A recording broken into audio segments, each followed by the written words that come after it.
तो मैं भड़ाना जी को आपके माध्यम से ये कहना चाहता हूँ कि भाई खतौली में आपके लापता के पोस्टर क्यों लगे।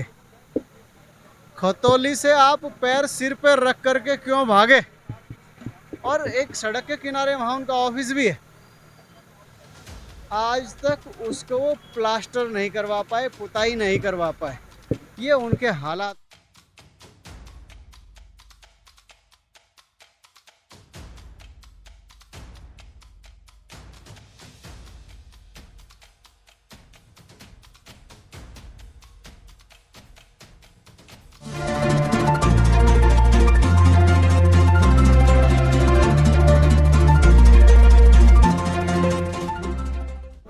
नहीं, जाट नहीं, किसान किसान लोग थे यहाँ पर।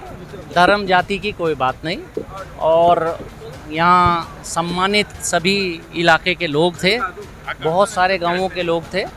हरजौली जट से लेकर खेड़ा जट तक के लोग थे और सभी लोग इकट्ठे हुए और उन्होंने अपनी भावनाएं प्रकट की और यहाँ कांग्रेस पार्टी को समर्थन दिया, जिसमें किसान संगठन भी शामिल हैं और सामान्य रूप से यहाँ किसान मौजूद थे। अच्छा, पहले वोट में कितनी वृद्धि आप मान रहे हैं इस समाज की और किसानों की, दो लोग यहाँ पर? देखिए, किसान और मजदूर और सामान्य रूप से जो भी तबका है यहाँ पर, सभी लोग इस समय कांग्रेस के पक्ष में मतदान करने के लिए तैयार हैं।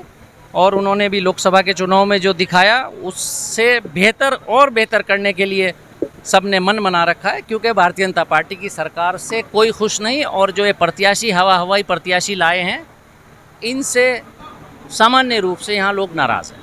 चौधरी चरण सिंह की भी आपने चर्चा की है आज कि आप उनके चुनाव में बैठे थे, सौभाग्य प्राप्त हुआ है, उसको लेकर क्या कहेंगे? आज भावुक नजर आ रहे थे आप अपना। हाँ, तो मेरी भावनाएं उन चौधरी चरण सिंह जी के साथ हैं। मेरे पिताजी का उनका बड़ा भावनात्मक रिश्ता रहा है और मैं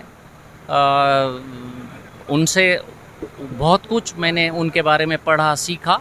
और भारतीय लोकतंत्र में उनका एक बड़ा स्थान है। डॉक्टर बाबा साहब भीमराव अंबेडकर हों, चौधरी चरण सिंह जी हों, ये वो व्यक्तित्व हैं जिनको आप जितना पढ़ोगे, जितना जानोगे उनके बारे में, उतना ही आपकी दिमाग की खिड़कियाँ खुलती हैं। किसान बीजेपी का कहना है कि किसान की तरफ रुझान कर रहा है।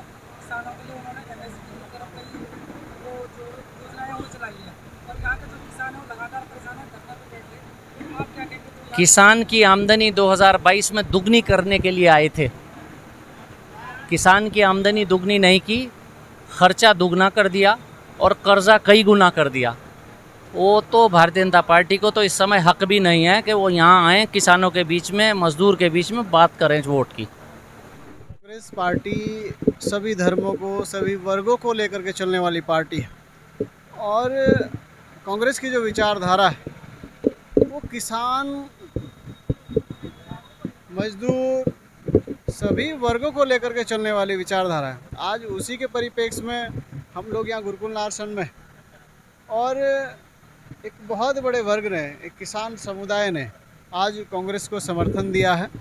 और ये समर्थन जो है मंगलौर सीट पर निर्णायक की भूमिका में है। तो आज के इस मीटिंग से, आज के इस कार्यक्रम से कांग्रेस पार्टी के मंगलौर के चुनाव की दशा और दिशा तय हुई है। और 10 तारीख को, 13 तारीख को जब रिजल्ट आएगा तो निश्चित रूप से आप देखिएगा कि एक बड़ी मजबूती के साथ, एक बड़ी जीत के साथ कांग्रेस उभर कर गई। आदि और कादी ने यहाँ पर कोई विकास नहीं किया, बस जुमलेबाजी करते हैं, जीत कर चले जाते हैं, कोई राजस्थान चला जाता है, कोई घर बैठ जाता है। उसको लेकर क्या कहेंगे? तो उन्होंने कहा है कि अगर मैं जीता तो मंदसौर को बेंगलोर बना। देखिए, मैं इस संबंध में ये कहना चाहता हूँ कि हमारे नज़दीक ही एक खतौली जगह पड़ती है, नज़दीक है। तो मैं भड़ाना जी को आपके माध्यम से ये कहना चाहता हूँ कि भाई खतौली में आपके लापता के पोस्टर क्यों लगे। खतौली से आप पैर सिर पर रख करके क्यों भागे। और एक सड़क के किनारे वहाँ उनका ऑफिस भी है, आज तक उसको वो प्लास्टर नहीं करवा पाए, पुताई नहीं करवा पाए। ये उनके हालात, कथनी और करनी में अंतर है। इसलिए उनको, जैसे अपने प्रदेश से एक हमारे बंधु कह भी रहे थे कि जैसे तड़ी पार कर दिया जाता है, उनके प्रदेश से उनको तड़ी पार कर दिया है।